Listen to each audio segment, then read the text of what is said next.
Hi, everyone. So I'm very pleased today to be joined by Dr. Sanchita Bhattacharya today. And Dr. Bhattacharya is a research fellow at the Institute of Conflict Management in New Delhi. And she has authored and co-authored multiple publications on conflict situations in Asia, including in Afghanistan. So very, very warm welcome, Sanchita. Thank you so much for joining me today. Many thanks, Jagjit, for inviting me for this engaging discussion. And I'm really very excited to be part of this event.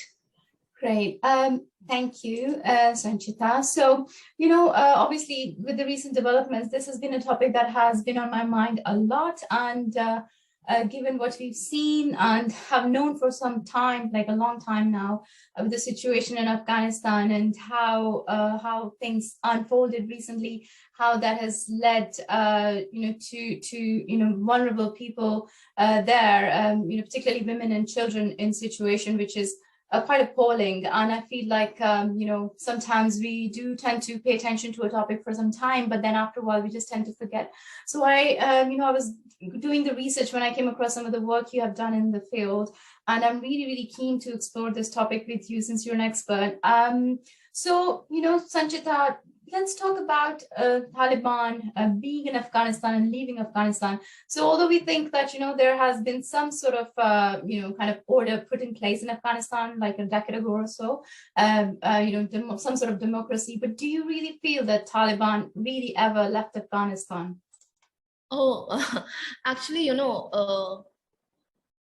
Taliban, when we talk about a society which is based on tribal ethos, whether it is, say, for example, Afghanistan or to some extent Pakistan, we have to understand that the tribal society, it works very different from a democratic process.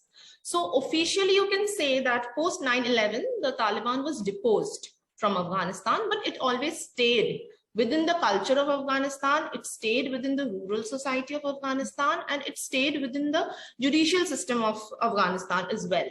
Because the tribal areas of not only Afghanistan, but also Pakistan, which is known as the Af-Pak region, the southern part of Afghanistan and the tribal agencies of Pakistan, especially North Waziristan and South Waziristan, they gave shelter to all the Taliban leaders and their families and their followers post US invasion of Afghanistan. And same thing happened in Balochistan as well. Say, for example, areas of Quetta and Pishin, they are geographically very near to Kandahar, which was a very stronghold of Taliban. So say, for example, there is a theory that Mullah Umar, he left Kandahar and he stayed in the province of Balochistan for a considerable period of time. So the thought process of Taliban, the ideals of Taliban never left Afghanistan. And I would say that the US and the NATO forces are to be blamed for this. Because they were interested in hunting Osama bin Laden, they were interested in killing Mullah Umar, but they were not interested in establishing a viable democracy in Afghanistan. They imposed Taliban with drug lords. Post 9/11, post US invasion, why I would say that democracy never, took a proper shape in Afghanistan, because the common Afghan, say for example, Afghan living in a rural area of Nangarhar, say for example, he has more faith in his tribal custom. He has more faith in his religion. He has more faith in his local jirga, leader than on a drug lord who is absolutely corrupt. So the Western power, they never took it as their responsibility to reinstate a workable democratic process in Afghanistan. This is one aspect of the problem. And second aspect, it is very difficult for any person who's coming from a Western set of mind, a person who's coming from a democratic country, to understand how a tribal community works, to understand how a tribal community prevails. So the Talibans were always there in the Jirga court. The Talibans were always there in the Shariat court. You can pick up any documentary on Afghanistan and see that they always maintained a clout over the local people. And the people have some sense of, you can say, they relied on Taliban. because they thought that Taliban would give them a justice which is based on their, tradition, and which is also based on their religion. So these are the factors which never led to, what to say, destruction of Taliban, because Taliban is a way of thought which you cannot change unless and until you do a constructive work in a war-ravaged country. Afghanistan has been seeing struggle and violence and war since 1978. 1978, and today it's like 2021. There have been, entire generation of people who have never seen peace in their lifetime in Afghanistan. So they don't know what a peaceful society is. They don't know how a peaceful, country based on, say, for example, equality, fraternity works. So they have no idea about all these things. And no one even tried, to make this system, workable, to establish democracy. You are just going in a village. The NATO force is going in a village and randomly killing people in the name of killing Taliban. Okay, fine. Maybe you have killed 10 Talibans, but at the same time, you have killed hundreds of innocent people. You are killing the family of the Taliban. You are killing the neighbors of the Taliban in the name of, the war on terror or whatever it was. But you are not having a, dialogue with the people. You are not establishing any civil society there. You are not establishing any working group in that particular village or in that particular locality to sensitize people. You need to sensitize people. What democracy is. A person who has never seen peace in his life, how he or she will understand what democracy is. So it is a complete failure, I would say, of the 20 years of war on terror. Absolutely. And you make a very good point. Like, if people are, what they've seen all around them is all this chaos and inequality. So that's become their norm. So there's nobody to explain to them, no, this is not normal. So, it's a very, very long, kind of a process that, should have been introduced. And also, we could say that, there were some groups of troops going in, trying to communicate with the locals, but that effort becomes really futile. But if there's not a larger overview or a plan to go in, because, things can turn so volatile so quickly in a situation like that. So, thank you so much. You make a very, very, very valid point. No, I would just like to just add a bit. I would say, well, just compare the situation with Africa as well. The same thing happened in Africa. Democracy is a concept which needs to be understood.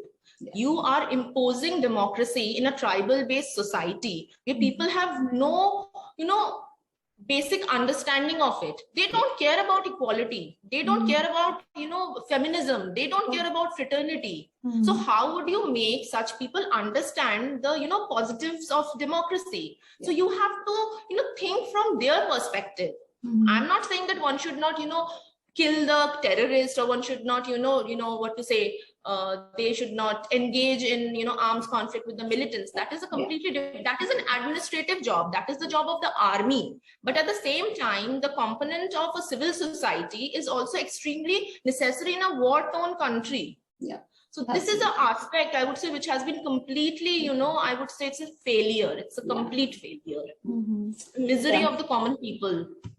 Unfortunately, yes, that is the truth as it stands. So Sanjit, I was also thinking of we saw so many Taliban leaders. I mean, and Taliban came back and said, oh, we're gonna be really peaceful this time around. We're gonna make policies. We're gonna be this and that. So, but then we've seen that so many Taliban leaders, they were trying to reassure the world that, we will, work towards women's rights, for example, honor their rights. But they said within the Islamic law.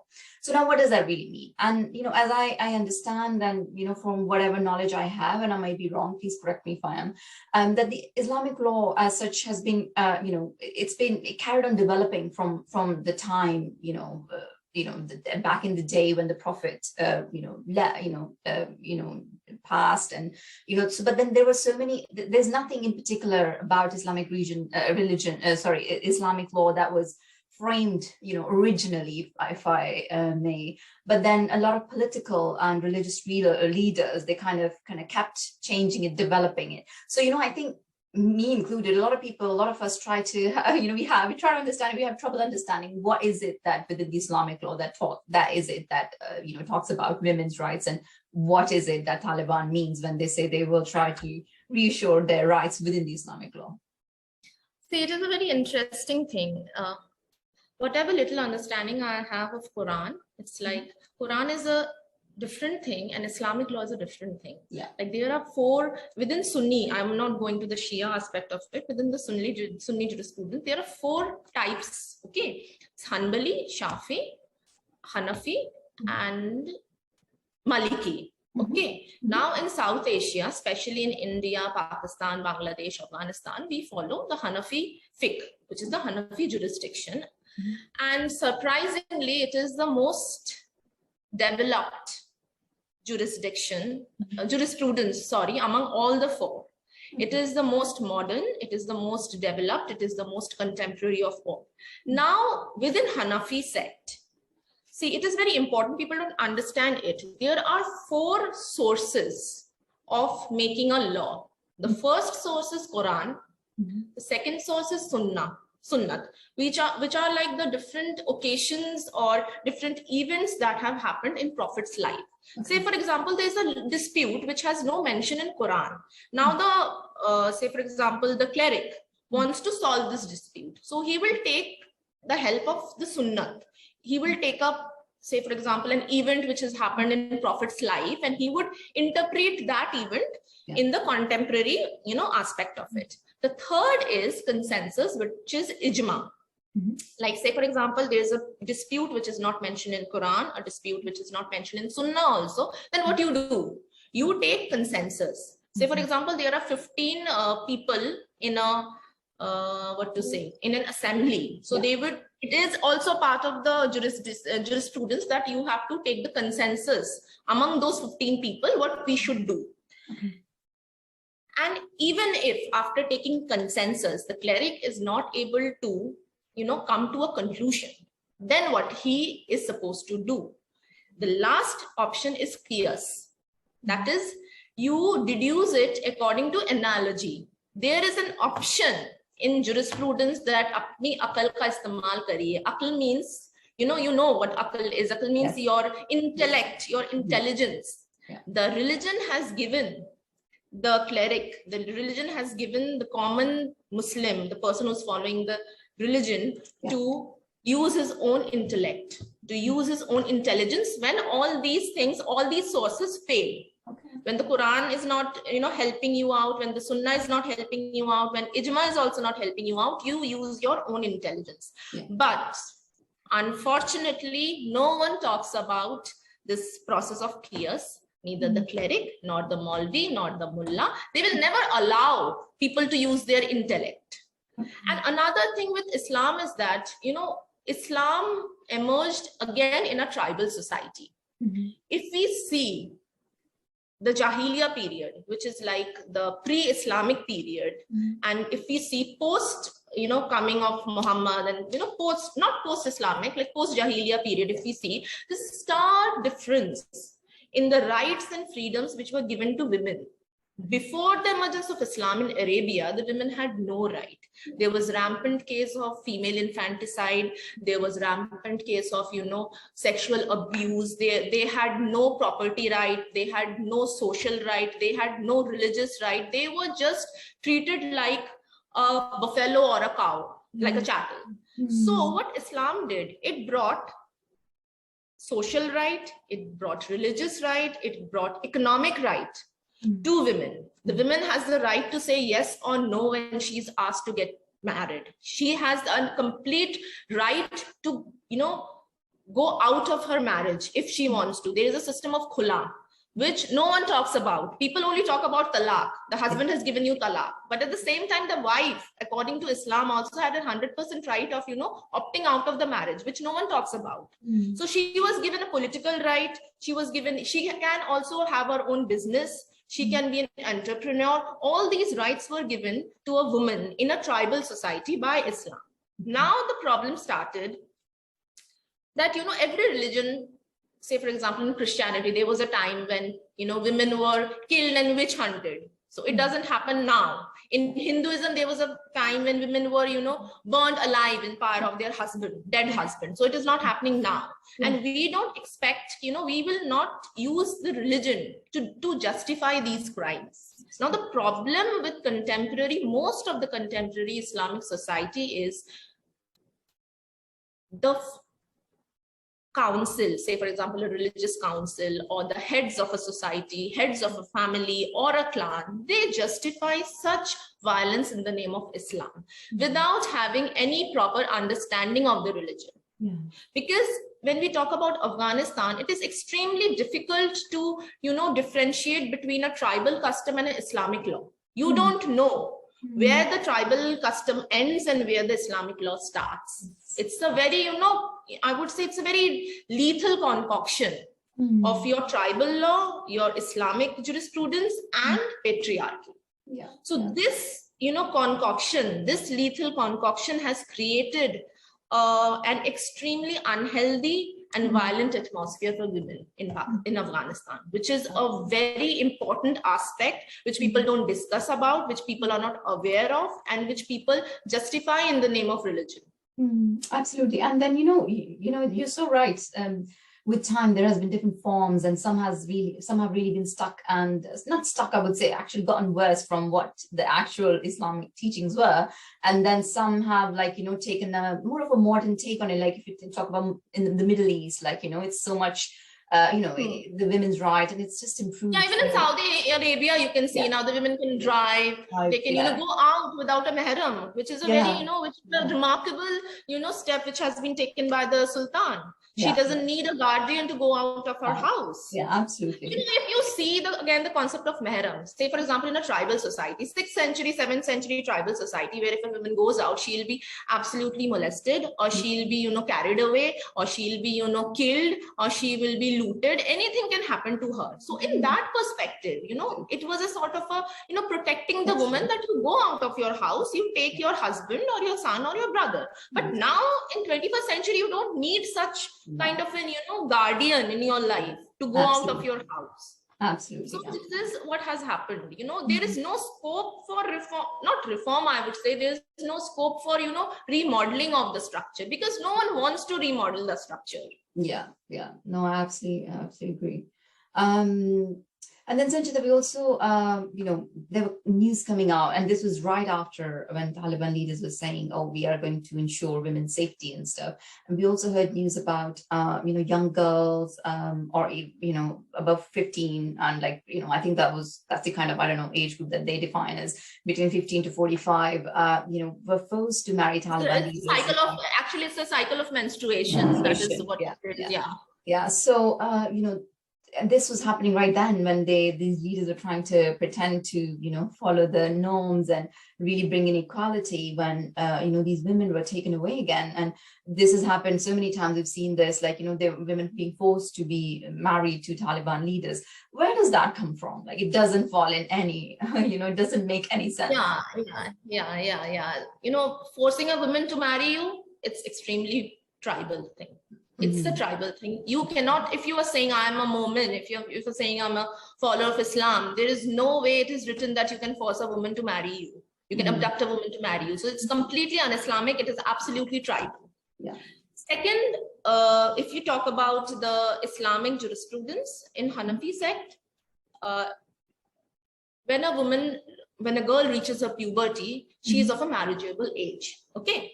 Again, we have to understand it not from a democratic perspective, but from an Islamic perspective. If a girl reaches a puberty, say for example, at the age of 12, she can be married off. If she reaches it at the age of 15, she can be married off. And again, if you follow the Hanafi sect, then the marriage between minors is allowed. It is permissible under the Hanafi sect. But that doesn't mean that, it gives a man the right to abduct a woman. It never means it gives a right to a Taliban to just go and grab a woman in his neighborhood and make him his wife or whatever it is. Now this is one part of the answer. The second part of the answer is the concept of Male Ganimat. Now Male Ganimat is related to spoils of war. Now we have to understand the perspective of it. If the Taliban is thinking of itself as a conquering force, If the Taliban is thinking of itself as a a force or as an army which has conquered a certain geographical unit, then according to the Islamic norm, the women are considered as part of the spoil of the war.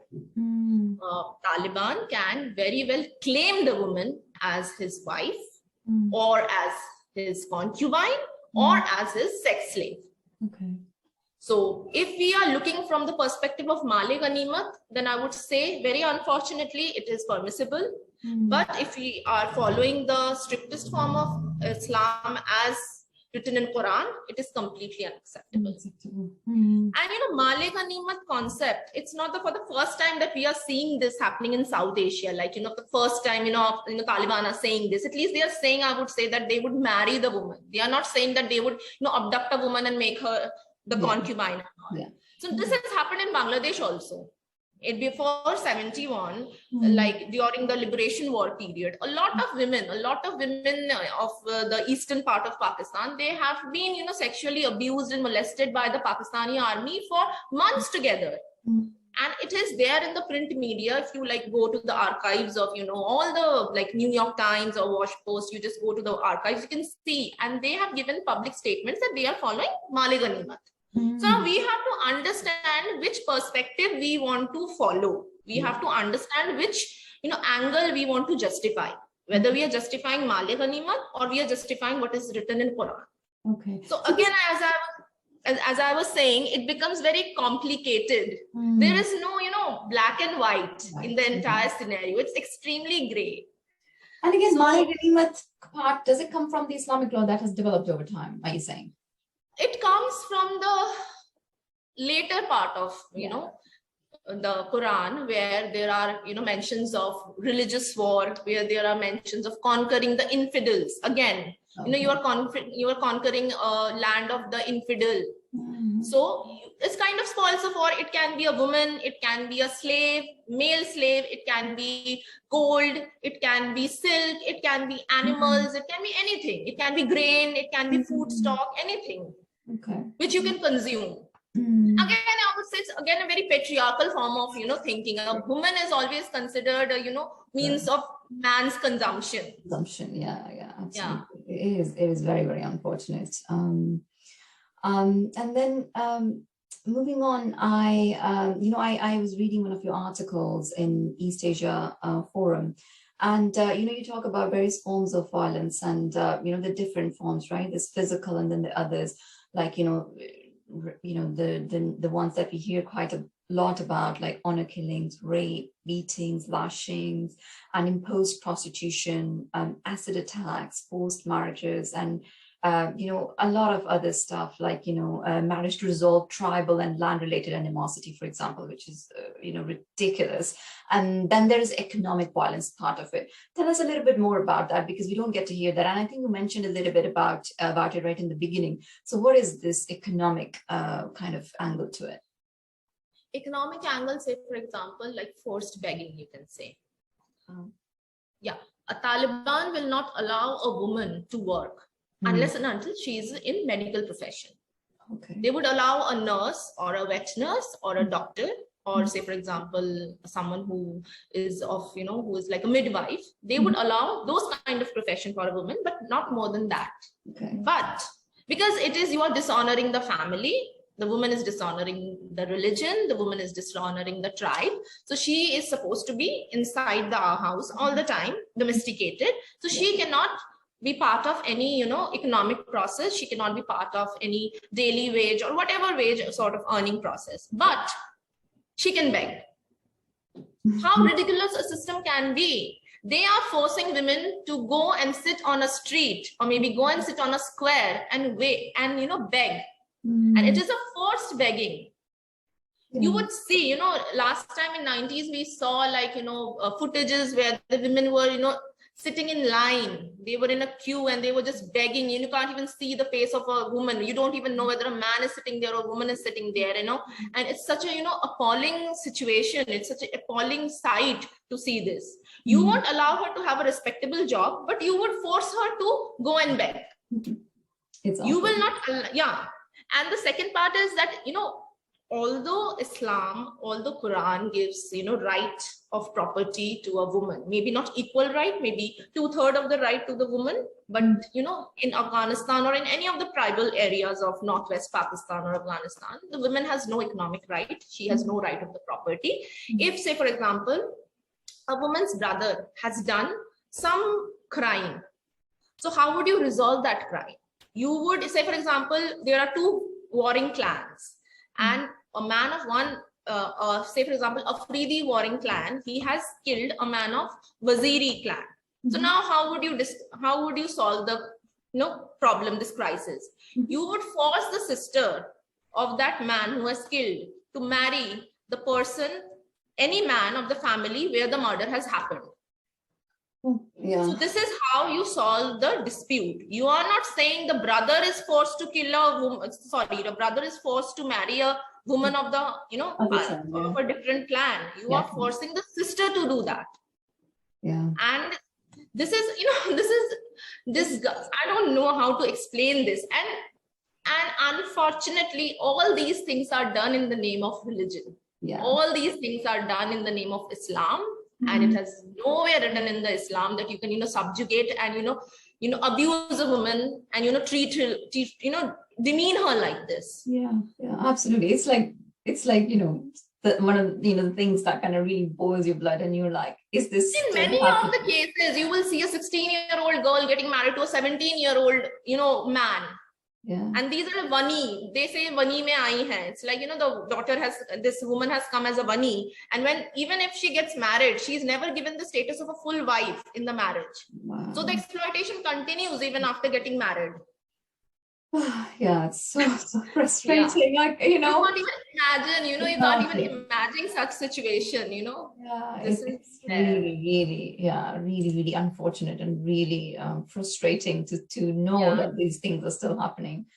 And the worst part of it, say, for example, a village headman, he will never do justice. He will never, try to, sort out the problem. He would just say, a man has done this, fine, this the man has done, now the woman has to follow the lead. You are the woman and you have to maintain the honor of your family. So if your brother goes and murders someone, it is your part to, preserve the honor of your family. So you go and marry a 70-year-old man. And be part of his family, and now we don't know what will happen to you in future. Yeah, and we don't care, like literally don't care. You're just gone forever. It is ridiculous. Like, first, obviously, they are like, women are not really given any status, any position, and then they're not allowed to be financially independent because they cannot work. Then, they're forced to go, beg, and then it's the same women who you consider of no value, then who have to come and rescue your, brother or like, honor. Yeah, it's ridiculous. I can't even, it's really, really bothering me right now. Mind-bending, actually. It's a completely, mind-bending experience if someone goes through this. It is, absolutely. And we've known this stuff for a long time, but we don't really, I think our attention span can be quite short, isn't it? We just after a while, we just get on with our own lives, but absolutely. It's unimaginable for these things to be happening in today's day and age. So thank you so much, Sanchita, like talking about these things in detail. I've learned so much. And then, we often say that, something needs to be done. I'm sure there are a lot of people out there who want to help. And then, there's always this thing about how do we know we are actually, let's say there's charities and there's other forums and there are groups that we can, join to get more information from, but also to help out. So what would you say are the, reliable sources or, genuine, kind of initiatives that are being taken to help these women in these, kind of circumstances? So what would you say if you were to do that, something like that? See, like WHO or UNICEF, they have been working there for ages now, since 80s they have been working there. Then there is UNAMA, which is working there. There are various NGOs working there. But as I was just mentioning in the beginning of the discussion, that working is like, there are two ways. I have like worked with an NGO for a couple of months, so I can say this. Say, for example, you either work superficially or you work with the group. Yeah. Now you have to decide, how you work with the group. Say, for example, I'm from Germany and I have gone there and I'm working. So I have to take the people in my, into confidence, so that, they would not, assume me to be a foreign person, of, person of foreign origin. Yeah. So they need to feel comfortable with me. Like there's a person called Greg Mortensen. I don't know whether you are aware of him or not. He has been working in the field of women's education since decades. He has practically, he has made Afghanistan his home. He has married an Afghan woman. His family is in Afghanistan. And since like 3 decades, he has been working on women's education and women's, emancipation in Afghanistan. He has worked at several rural areas. He's administering a lot of rural, schools for women and all those things. So you need those kind of dedicated people in Afghanistan. I'm just going there for 6 months. I have to write a project report. I go and I just interview 5-6 people and I travel Afghanistan. I get myself clicked and I just write a project report. I come back. Those kind of things won't work in such situation. Yeah. We need dedicated people, whether they are from WHO, whether they're from UNICEF, whether they're from UNAMA, who are actually ready to take up a challenge, because it's extremely challenging situation. Because these people are, I'm sorry to say, a majority of them are trigger happy. When you are going there, you are taking a huge risk. And if you are a woman, then your risk increases, because there is a chance of being abducted or being killed or whatnot happen, can happen to you. But in that ways, I would say, again, if you go with a, say, for example, you are going with a convoy, then people will just not even interact with you. So the situation has become so tricky. The situation has become extremely complicated that, working from scratch, working at the grassroots level is like, it will take time. It will take, many years to, establish an organization firmly within the grassroots level, which will work for the emancipation of women, which will work for the development of women. Because now, as we see, most of the female, schools have been closed. Post August 15, they have closed the schools. They have closed the, female section in the co-educational schools. So we are seeing this. And surprisingly, people would say, okay, fine, they have done this. So it is there in our religion. So what wrong they have done? They're just following the religion. So, so they would justify it. So how do you change the mind? Or do you really need to change the mind? Is there a, midway? These are very complicated issues no one talks about, actually. Yeah, absolutely. And I think the work that had been done, whatever work had been done, it's like, kind of, I think it's come to square one, in a way that, because now it's completely undone. Yes. 20 years work is completely undone. Because now, that at that time there was some hope and these people were able to work there. I mean, now the Taliban is back and the schools have been shut. For anybody to do any work, it's very, very dangerous, I believe, because they kind of risking their own lives, because Taliban is like, no to education. So if somebody's trying to do that even on the ground level, it's really, really risky, isn't it? So yes, I think you're right. It's going to take such a long time, and so it does seem very bleak in the sense that how the future looks. But I just hope people carry on working and trying to come up with. It's not going to be an easy thing, like you said, the risk involved and everything. But I just hope that people don't stop raising their voices and absolutely. thinking about the situation and not forget about these women and society in general about what's happening. So I just think that even if we can keep bringing up the topic, keep raising awareness, it will get somewhere. But and many thanks to people like yourselves who've been who explored the topic and worked on it and really feel passionately for it, as I can tell from the way you discuss things. And I'm really, really thankful Sanchita for talking about this and really helping me learn so many things today. And I'm so really looking forward to sharing this with as many people as I can, because that's what we can do really. Sometimes you have to pick whatever you can do, and there's always something you can do. We can raise wherever we want to, whatever we can, even having a discussion it might not seem fruitful for the momentary like time, but it might have some effect. You don't know who listens to you, how it, works. You never know. Absolutely. So we can always be hopeful. We can always have a positive mindset about, things to come. Yeah. But I would just like to, conclude by saying that maybe this time we won't see the brutality which we saw in 90s. Okay. Maybe we won't see stoning of death, death by stoning. Yeah. Maybe we won't see, public execution of women. Last time when the Taliban were there, women were just killed in football, soccer fields. Yes. So I'm hoping that maybe this time we don't see such, such brutal atrocities. Maybe there would be other means of doing that. Yeah. But let's be hopeful that, such brutalities are things of the past. Yeah. And, it's such an unfortunate situation that we have to look at like the degree of brutality. Brutality is there in the background. Exactly.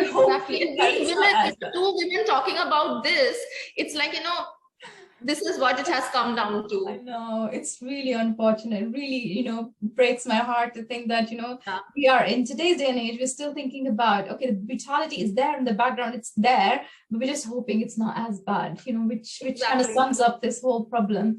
But thank you so much, Sanchita. It's been such a pleasure, and I really, really appreciate you taking out the time and, discussing the topic at such a length. And, it's so much, so many different insights and inputs to it. So really appreciate it. Thank you so much. And I wish you all the very best with all your work, and I hope to stay in touch. And I also wish you good luck with your channel and everything. And it was a very, it was very engaging discussion I had with you. Yeah. And I really liked having this discussion. I was actually looking forward to this discussion.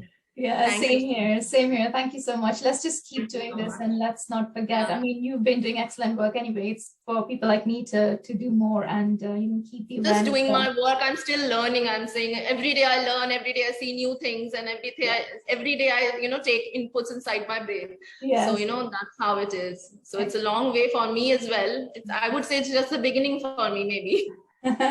No, thank you so much for everything that you've done. Thank you. Take care, and I hope to speak to you soon. Take care. You, okay, bye-bye. Have a nice time.